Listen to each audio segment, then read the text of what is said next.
Cornucopias is a cutting-edge open-world MMO set in a world where humanity has ascended from the Earth's surface and created a breathtaking new world in the sky. This fantastical realm is a system of floating islands carved from the land we once called home, now encased in radically advanced dome-shaped structures suspended high above the clouds.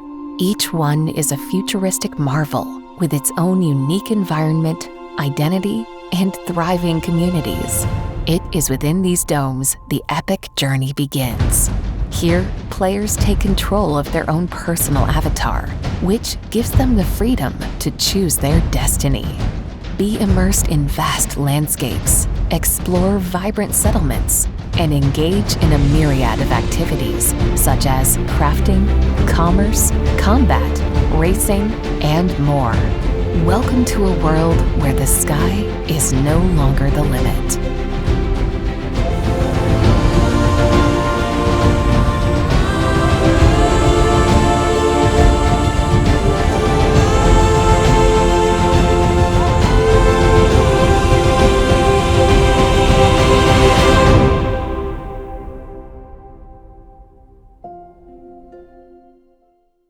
Hey everybody, welcome to Copi Cafe, yet another episode. Actually, not just another episode, this is the 90th episode of Copi Cafe. So it's 2 full years worth of weekly Copi Cafes. So yeah, that's pretty awesome. Celebrating 90. That means the big 100's coming soon. We got a fun episode ahead for you. We're going to talk a little bit about the ISPO. A hack that occurred last night and left me with very little sleep. The avatars, the avatar creator and the avatar contest. And then we have a special guest on today that nobody has met before. At least none of you have met before. And then we'll have a leak and a few questions. Huh? What'd you say, Rob? Nobody ever in the world has met him. Nobody ever. He's so isolated. That'd be disturbing. It's Santa. It's not good for your health to be that isolated. No, he's not that isolated. You guys, he's a new guest to you guys. So we're happy to bring him on. So, all right, let's kick it off. Rob, what are you drinking today, man? Well, I'm just going to say I'm going for a tropical defense today. You feeling like a cold might be coming, so you're trying to boost? No, there's something that we might talk about later. You never know when you need a tropical defense. Okay, all right. Well, mango I have a coconut milk. What are you drinking, beverage today? Different than the usual. It's Rambler. Tried it just this last weekend. Absolutely love it. Really delicious. I could be switching from my previously not sponsored, but desired sponsorship with Waterloo. I don't know. They never reached out to me. What's the deal? Anyway, okay, let's you're get rambling into a bit there. Huh? We got to get our views up. We need another, 150,000 views, likes, comments, all that stuff. So if you're watching, please subscribe. Thank you very much. Okay, the ISPO. So it's actually not an ISPO. It's an SPO, meaning it's not an initial stake pool offering because the Copi token's been traded since December 10th of 2021. So it's not initial, but it is a stake pool offering, and that is just launched, on Friday when this is released. It'll have been a few days prior. It's already getting great traction. So we have several million at this point staked, which means it will be producing blocks. And I think, obviously the goal is to get that saturation level up higher, but with the 5% Copi bonus, that's very helpful. So basically, the way that it works is basically whatever ADA you would have earned, the pool fees are set to 100%. And that means you're not going to get any of those ADA, but what you would have earned, we're going to put a price to that based upon a trailing 6 epoch average. And that's to prevent price manipulation, stuff like that, to maximize on the pool. So that's for everybody's safety. Trailing average, it's priced, and that's the amount of Copi you'll get according to the Copi ADA price pegged. And then there's a 5% of that amount of Copi that you would be paid bonus. on top of. So that's how it's going to work. So far, kicking off pretty strong. We want to thank everybody for participating. The pool name is Copi C, but don't ever look just by pool name, because it is a decentralized network, meaning people can create pools called Copi C, and there might be several at some point. We'll try to get those scam pools shut down as quickly as possible, but that's a process. So the due diligence on your side, everyone, is to make sure you utilize the pool ID that we've provided.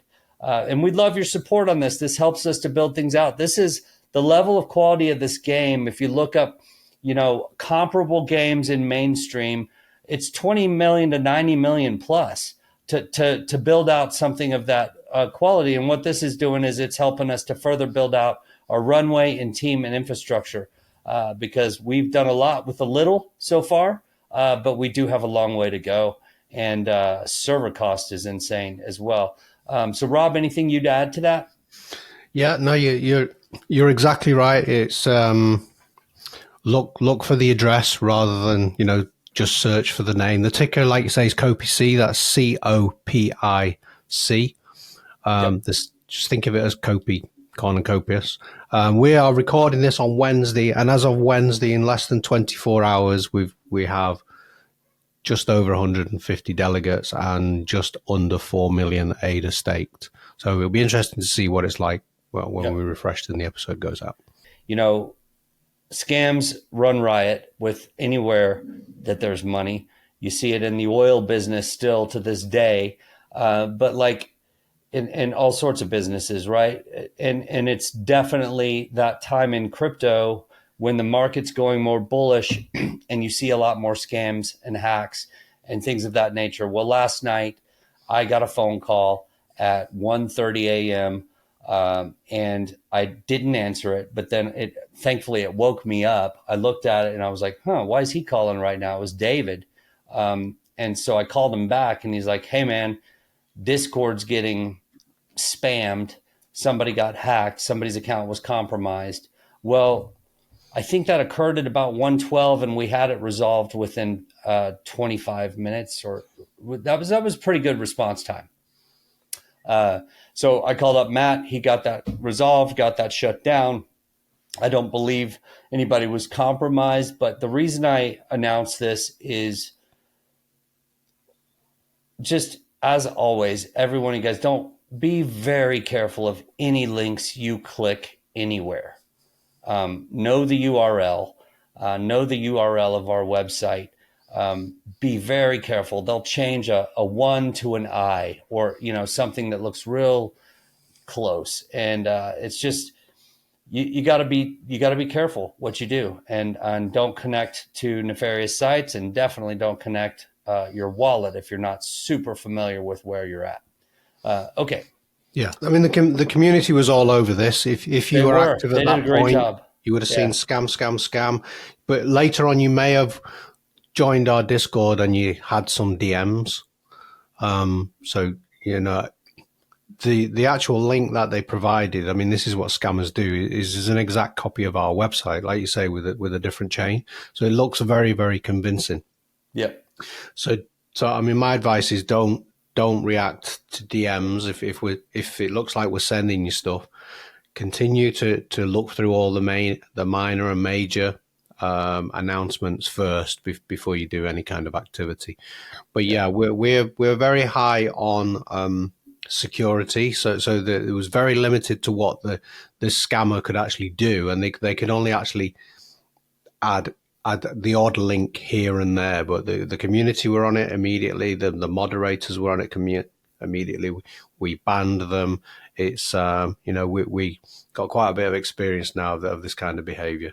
But I would say always make sure you have your 2-factor turned on, and do not accept DMs from people that are not already your friends. If you do that, then people cannot come in, and even if they take over one of our accounts, even myself, I cannot DM any member of Discord that has that blocked until I add them as a friend first. Yeah, same with me. I don't receive any direct messages unless there's a relationship a mutually agreed upon relationship with both parties to connect. So yeah, that's a good practice. Okay. So moving out of the beware language and always be careful, we do our best to protect you guys. So that's why we talk about this stuff. But you just got to pay attention out there. Moving into something more positive, I think the Avatar Creator has been an incredible success. People are having a lot of fun with it. They're creating some fun stuff. Did you see Beavis? Did you see the Beavis Twitter? Cornholio or some Cornelia, yeah. Cornholio created Beavis from Beavis and Butthead. But somebody said you try to create Rob, so I don't know what that means. Oh, that's wrong. Somebody said you look like Beavis. I don't know. There's a little. There's a little bit. You know. So I was around in the 90s. Yeah, they're having fun with it. We've got a competition going. We haven't announced the details of that competition. And as such, by the way, there's going to be several competitions with the Avatar Creator because that's how we're proud of it. And we want to get this out there. But since we didn't announce the details of that competition, we're going to extend the deadline, give you guys some time. So we will do a detailed post. It's probably already occurred by the time of this video with the deadline, with the exact prizes and the exact list of celebrities that we want you guys to try to do a lookalike with. The last message I saw. It's important to put the celebrity's image that you're mimicking because that'll make it easier for the judging and trying to pick them. Because if you're not going by the same image, so we're going by, the whatever photo you're using of a celebrity to try to replicate, then have them side by side. And that's what's going to make it a lot easier for everyone because you can get totally different ages of different celebrities and photos from different moods and all of that stuff. And it'll make it harder to judge. We want to be as fair as we can. So we'll pick a few from that and then the community will vote on them, something like that. But yeah, full details you should already have anyway. Okay. Anything else on avatars, Rob? Well, I mean, the last message I saw, it was extended to the 6th of May. But this is version 1, like you say. We'll have more competitions. In our next release, we'll add some more. We'll add beards, or we'll add more hairstyles, maybe some more outfits, some tweaks to it. But so yeah, let's see how you get on with version 1, and then in the future, version 2, we'll have another competition. Yeah, and as always, we're going to continuously improve this. This was a first iteration, and I thought it was going to be so buggy, but it was really quite solid. So very impressive. People are having fun with it. So thanks for participating with us and keep posting your work. It's good stuff. Everyone, please post it. Okay. So I think now's that time to bring up our special guest of the day. Let's go ahead and get him up here. All right, Greg, there you are. Welcome to Copi Cafe, man. How's your day going? We're doing great. I'm doing great. Yeah, it's a beautiful day. It's a game day for the Mavs, and so I couldn't be happier. Couldn't be more excited. Who are the Mavs playing tonight? Oh, Mavs playing the Clippers. An American. Yeah. All right. Dallas Mavericks basketball team. I guess that reveals that I'm a Texan. I live in Dallas, and I really like basketball. There you go. All right. Well, tell us a little bit about your background, man. And well, actually, no. Before we go too far, what are you drinking today? Well, I got the Waterloo. Waterloo, it is. Another Waterloo. This is my usual drink. This was not planned, by the way, everyone. That's what he came with was Waterloo, and yeah, that's my normal one. But I might be switching permanently to Rambler. I've had that. They have it. I know it's it comes from Austin. I know that, and but they sell it up here in Dallas, and I've gotten the grapefruit, and I really, really like it. It's tasty. Yeah. Maybe, Rob, you can order those. I don't know. They probably don't have. No, it might be $200 shipping. It's going to cost way too much. Okay. Well, Greg, tell us a little bit about your background, man. What are you doing? Greg is helping us with nodes. Yep. That's the clue for how he's involved and why he's here. Not just helping us with us. It's the whole. It's a good amount of the whole deal, overseeing the entire deal. But yeah, tell us a little bit about your background. Yeah, sure. Yeah, for the last Okay, how far do I go back? So I've always enjoyed small teams and startups, and so I was doing that for most of my career. But then I got the opportunity um, about 9 years ago to go work at Cisco, and so I was working at Cisco. I got to work on their WebEx hologram project, so that exposed me to a lot of cloud infrastructure, moving a lot of data across the cloud in real time, and gave me a lot of exposure to 3D and all these really important these really important skills to have for doing exactly what I'm doing here with the file nodes. So there's lots of encrypting of data and real time data and check-in Yes, and all yes, that. yes, and yes. Yeah. Yep. And asking if you don't get it right, let's ask for it again. Yeah. That's the way the software has to work. And so, yeah. So yeah, no, it's been, and so I guess we started this project. We started talking a couple months ago and came up with a design. We actually took the the team's original design, and we kind of made it a little bit more efficient. So we and deployable in the cloud, more cloud centric, I guess is what it is. So these so I was able to deliver that proposal to you guys, and you guys liked what I was doing. So over the last month or so, I've been furiously working at building this, and today I can say that internally we have this thing working end to end, and so the software is functioning, and it's great. It's so much fun to work on this, and so it's been, the team's been great to be able to help me and to help me get kind of folded into the company and getting help where I need to get help. So yeah. Yeah, because I mean, what we did before Christmas, we spent a good 6 months to a year researching and planning, and then we built a prototype. We did a lot of tests on that, and we presented that just before Christmas.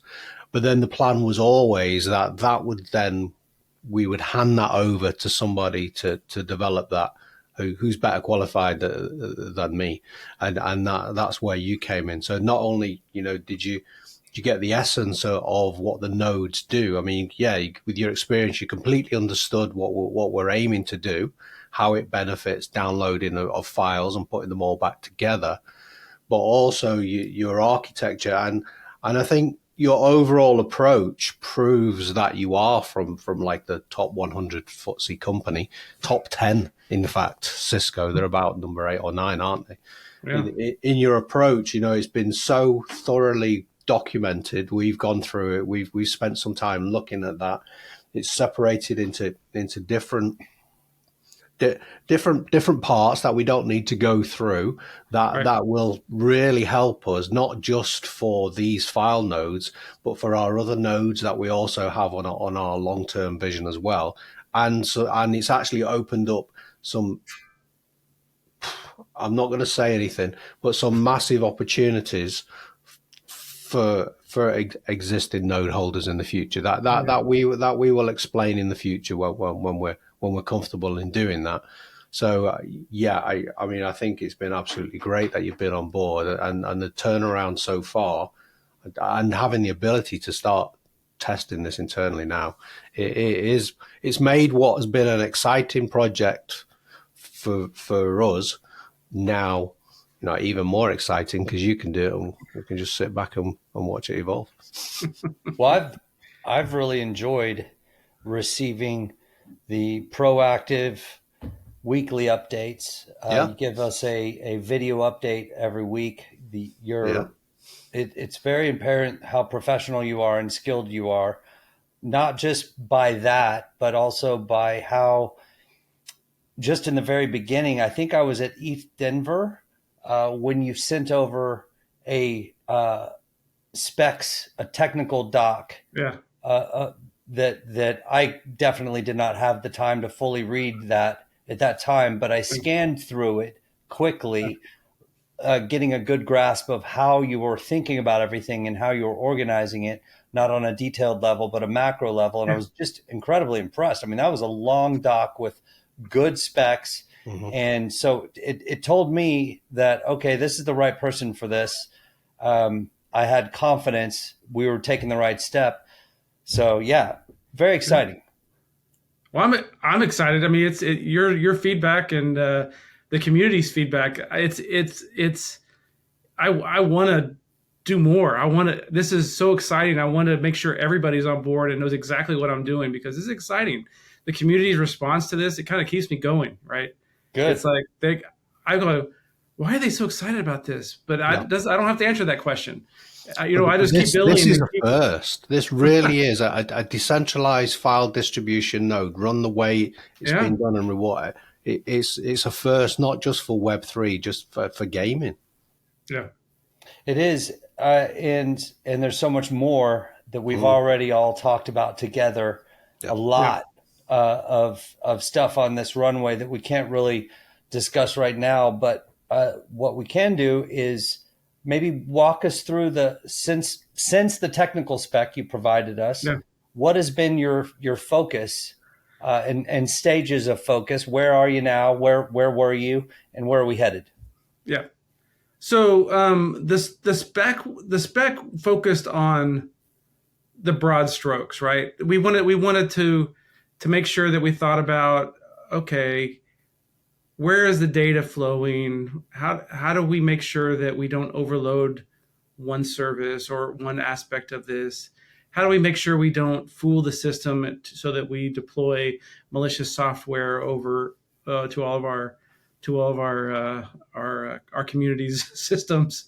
And so that kind of that was easy to dream up, but it was challenging in some aspects to kind of make it real. And so so the security aspects for sure were difficult. How are we going to do that? How are we making it easy? Because that's one of the things that I want to do. A complicated system doesn't need to be complicated to run. And so I've been working on. I started working on this locally, and this will kind of give you some insight into my development process. I started working locally. So having this it's hard to talk about it without revealing too much. And if I slip, you guys, that's okay. We can always have to cut it out or something. So we're worried about. Yeah, the community will never forgive you if you throw in some leaks. We don't do that here. So one of the things is we are starting. There is going to be some centralized orchestration, and we're doing that because we want to make sure that this works. We want to focus on running the nodes. We want to focus on them performing, both as a software service and also financially. We want them to perform, and so that's where we're starting. And so in order to make that, those are going to orchestrate all of the nodes. The nodes, in fact, we were able to reduce the requirements that are needed to run the nodes, because we kind of looked at them, and I thought there were some ways to reduce what they were doing. Requirements? I'm sorry? The hardware requirements? The hardware requirements, yeah. So I think we're going to be able to run many nodes on a modest setup. My goal, my goal is to be able to run this on something really, really small, like a Raspberry Pi or something like that. That would be really, really fun. Oh, there's a leak. I'm not doing that, rolling that out day one. Yeah, don't rush out and buy one. That's not don't rush out. Sorry. I'm new to the community. I could promise. It's a goal. Yeah. Yeah, it's a goal. It's a goal. So we really want to make these things efficient, because we don't want to pay. We want them to be efficient. We want to make money with this, not spend money for this, right? And so and then finally, just kind of getting the client's perspective of when we're downloading these files. What does that experience look like? how many parameters do we need to add in order to do that, and trying to reduce that. It's been and so I got that all running kind of on my local system. And then I spent the next several weeks automating the cloud infrastructure to kind of support this running off of my computer and in the cloud. So there are a couple of pool servers already running in the cloud, and I'm actually working on some final touches on the client downloader. The terminology is incredibly difficult to get straight, but the client downloader that's the part that's going to be integrated into the game that we're going to use and that component will leverage all of the nodes in order to download the game file. And so, but the files themselves, they will obviously start in our cloud. Yes. You will then distribute them to the different pool servers. Yes. And I suppose in the future we'll be able to actually then send them to each other.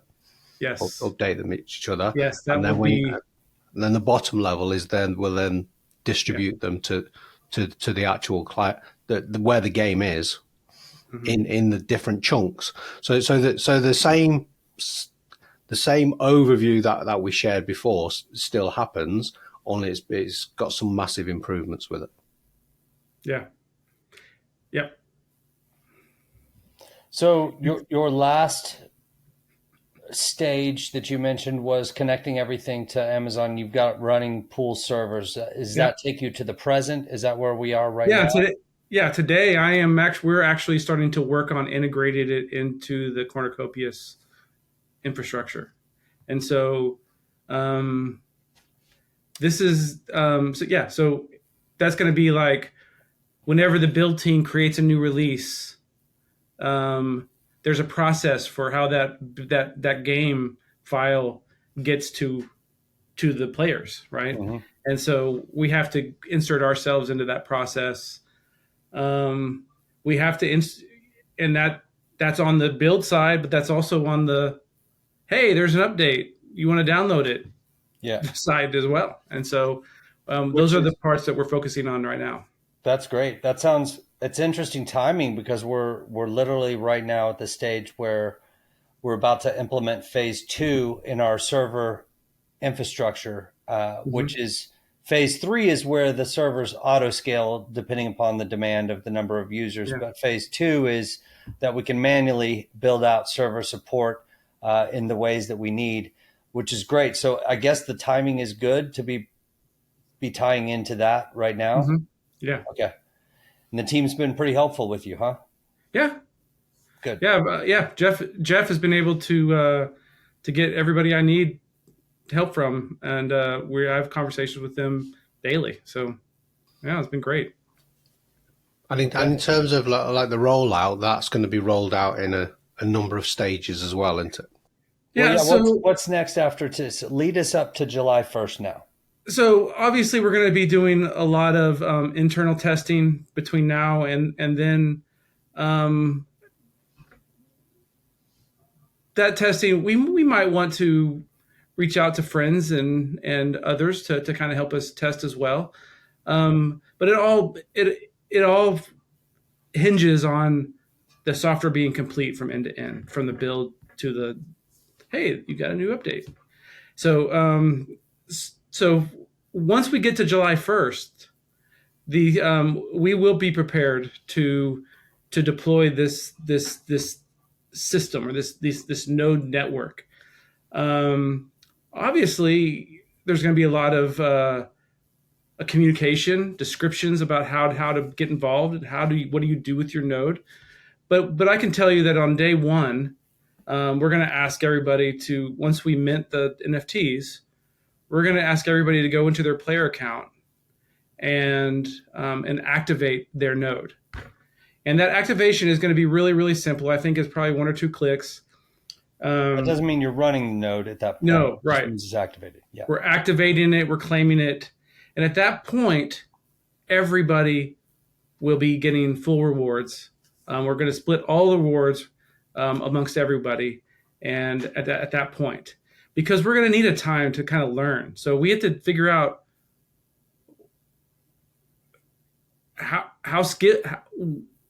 what is our community going to do with these nodes? Do they want to run them? Do they want to just, or how do they want? What's the best thing for them in order to monetize those nodes? And so, so and we have to reward- figure out how to provide the ultimate goal here is how do we provide the best possible service for user onboarding and updated files? Yeah. Right. And so this is a move in the decentralized direction. Yes. That is great. Removes the single point of failure, speeds up downloads for some. But yeah, that's the ultimate goal, is that we provide a great user onboarding experience. And so to do that, we need to make sure the quality of the node operators is sound. And so that what you just alluded to is, yes, in the first phase after July 1st, everyone will get rewards. But that's going to change, and it's going to require you guys to be operating nodes and to be really providing great service. And so that's the direction we're moving toward. That'll take time. So yeah, if everyone has the nodes in their wallet, whether it's on Cardano chain or base chain, it doesn't matter. They have to be linked to your player account. You need to activate it. That's what the daily rewards will be going to those accounts. And then we'll have a period of where maybe the downloads are still happening with the old method. We will then slowly integrate some with the new method and some with the old method. We'll have a hybrid until eventually everything will happen with this new method. But along the way, we'll explain the stages. We'll explain how the rewards might then change and the requirements as now your nodes will be judged on their performance and on their delivery. And so all that will be slowly rolled out probably over months, really. It's not something that we plan on happening within weeks. It will be, a process. It will take as long as it takes, because ultimately when it's complete, it'll be massive for us, and obviously huge for those node operators that will help us with our infrastructure.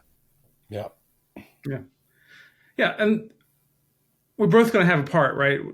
Cornucopias, we're going to have to train those node operators. Here's how you do it right. Here's how we want you to do it. Yeah. And they're going to tell us what they want and how things are performing. So yeah. Yeah. Well, it's really, it's been a pleasure working with you on all this, and there's so much more that we have to talk with you about in the near future.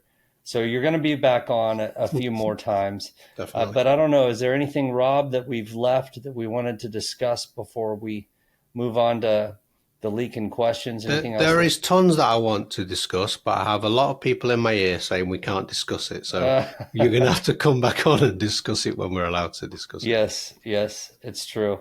Okay, there's so much more under the hood that we want to reveal to you guys, but we're going to wait a little bit on that. Greg, is there any final words from you, man? Go Mavs. All right. No. Agreed. Are you going to get to a game soon? No, probably not. Okay. Yeah. Gotcha. All right. Well, I haven't been to a game in a few years. I miss it, but I need to get to one.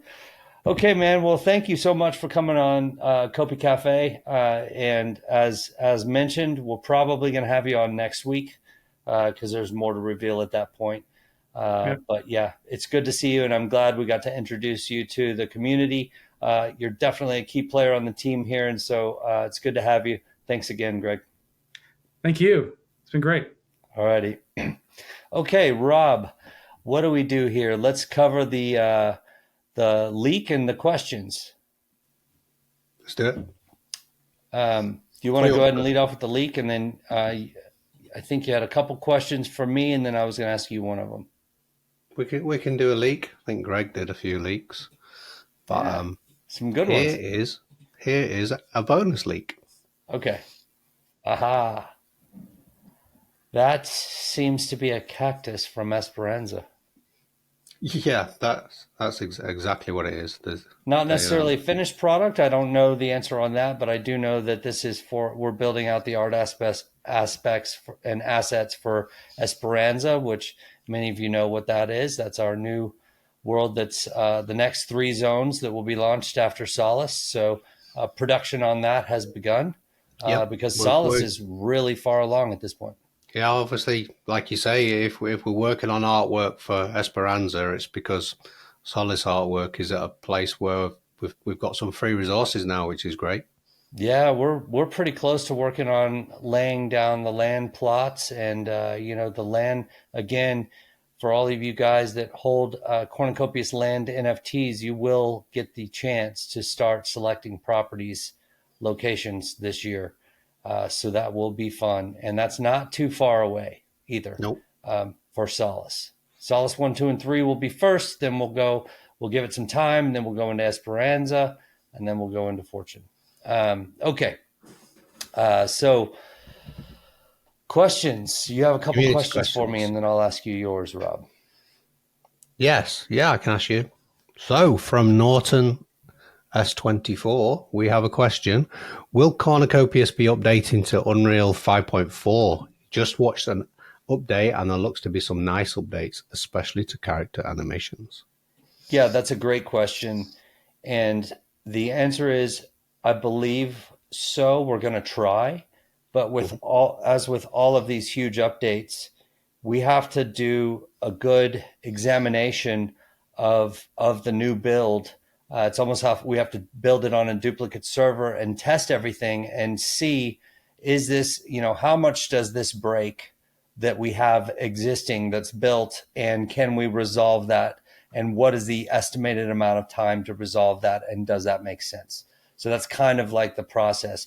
And we obviously want to stay on the cutting edge as much as possible, but there might come a point in time, and I hope that it doesn't happen this way, but there could come a point in time where going to Unreal Engine 5.8 or whatever it may be, it's just too big of a build, too big of a release or whatever, and it breaks too much. And it's like, well, if this takes us out for 6 months, then, if it took 6 months to repair everything in there, that's probably a pretty big time cost. So yeah. That's the way it kind of works with this, is we need to evaluate each new build has created issues with each time we've upgraded, but we've so far been able to resolve them pretty quickly. I think timing is right, because what Epic seem to release a build, then they have a hotfix that follows. Mm-hmm. But the team at the moment, we're now, I'm not saying we're pausing, but we're preparing to go to consensus. So we need to do some updates to racing and the current builds to get some of the bugs fixed and get it all nice and shiny. So that doesn't stop us still progressing, but something like an upgrade to 5.4, yeah, that will not happen before consensus. Yeah, that's in a month from now. Yeah, exactly. And the avatar creator, for example, just launching that one thing, well, because a character is involved in every part of Cornucopias, that added a whole new character system that created new bugs in a variety of areas. Yeah. And you can imagine just something like that then instead it's an entirely new Unreal Engine build. It could potentially break things. And so you just have to be careful with that. But great question. Okay, yep. What's next? Well, we are looking into it, definitely. So this one's from Raven. He says, hey, guys, just curious if there's any fishing updates coming soon. He's really looking forward to that part of the game. Cheers, y'all. Hey, Raven. Me too. 100% very interested in fishing. And, I think we've talked about this a little bit before, but the cool thing about fishing that I love for Cornucopias is that we have so much real estate. And this is something that we probably don't talk about enough. But, I talked a little earlier in the episode of the cost for producing a AAA quality game for mainstream studios that are comparable in game design to what we're doing. MMOs, that's a typical cost, right? Well, one thing that we haven't emphasized enough is that the amount of real estate that we will have that is explorable is probably more than already, like with when we release Solace, along with the existing Toledo Valley Resort area dome, that's going to be more than 90% more explorable real estate than 90% of the MMOs out there on the market today. And we've been able to do that in 2.5 years. Well, really 1.5 years, because if you when we switched to Unreal Engine 5, that was a kind of a restart from there. And the reason I say that is it's tied to fishing. When you have that amount of real estate to explore, that's going to be exciting. There's going to be multiple rivers to choose from, multiple lakes, etc. So fishing is going to be massive. But no, we don't have any updates on it just yet. We're actually in the planning process of figuring out exactly when we think we'll start with this early element of fishing. For the mechanics, yeah. I mean, I do know we have a fish, because we shared that fish, image, an animated fish, and I think it's animated as well. So we have, we have the blueprints, the Unreal blueprints to make fishy's fish. Yeah, it's going to be fun. We have a long planning doc that you and I have been through several times. It's got a long way to go, but there's going to be eventually fishing leaderboards and all sorts of fun stuff with that. So yeah, it's going to be a fun one. Okay, last question is one that I have for you, sir. Oh. No look Jones. That's who this is from. Oh, I thought it was you. Rob Looks. No look Jones. Will you consider NVIDIA GeForce Now streaming service for those with older video cards? Oh, I mean, that service is definitely something that we've not looked into at the moment, but we're very, very interested in, because obviously to have streaming coming through to your PCs or to the Xbox or PC or whatever is something definitely important to us. For older graphics cards, that's kind of different approach. I mean, for the older graphics cards where you're actually running the game on your PC, we have a requirement that the graphics card has to have 6 gigabytes of RAM, a VRAM on board, and that isn't going to change, I'm afraid. So that's something that DirectX 12 and Nanite and Lumens, all those together, that is the kind of the minimum that we set on, and other games that are also looking at Nanite and Lumens and Unreal Engine 5. So unfortunately, 6 gigabyte is always going to be the minimum. But once you've got streaming, I mean, if you can stream into a browser or however it comes through, then you can run it on absolutely anything. But if you want to run it native, is what I'm saying, older graphics cards just won't cut it. But graphics cards are coming a lot cheaper now, but by the time our game moves out of pre-alpha and into alpha, into beta, and finally live, graphics cards will be so cheap. But also streaming will be more pervasive at that time too. So it streams direct to your smart TV, so you won't even need a PC or anything. You'll just get a Bluetooth obviously controller and off you go. The things that we think about in terms of building the game are to make it incredibly performant, to have the right infrastructure supporting the game builds and all of those things, but also the end goal being to make it as available as possible. We always want to do that. Yep. So that's just a matter of time. And so good answer to that question. And I think that brings us to a close, Rob. Episode 90. Yeah, back to the 90s. I remember the 90s. That was my favorite year. Was it? It wasn't the 80s? I see you as a... No, it was definitely 1990. England got to the semi-final of the World Cup. We had Snap Power. Okay. We had a Damsky Killer. Yeah, it was all about the music, Manchester music. Okay, quick question for you. And there's a good amount of people that were not even around in the 80s. But so were the 80s as cheesy for you in the UK as they were for us in the US? I mean, so if you look at 80s photos, and I love it, but I mean, it was. I mean, in the 80s, I kind of just wore corduroys and stuff like that, but the 90s really changed everything. I wore these horrible gerbil. We're not going to go into it. But you look at some of those old pictures of yourself, and it's like, oh man, what was no, I had long hair in the 90s, and curtains at the front, kind of long hair at the back. I used to wear leather coats with kind of double denim on top, mixed with shell suits as well. I was a right mess. My fashion sense has never changed. I had long hair in the 90s, down to here, and a scraggly beard. It was very odd. All right, that's enough of that. Hey, everyone, thanks for watching episode 90, Copi Cafe. We're thankful for you guys, our community. Wow, you really showed up in that, hack thing that we talked about earlier. We nipped that in the bud quick. Great job, everyone. Thanks for being a part of our project. We'll see you next week. Bye-bye. Don't care what you say. I don't care what you say. I'm in a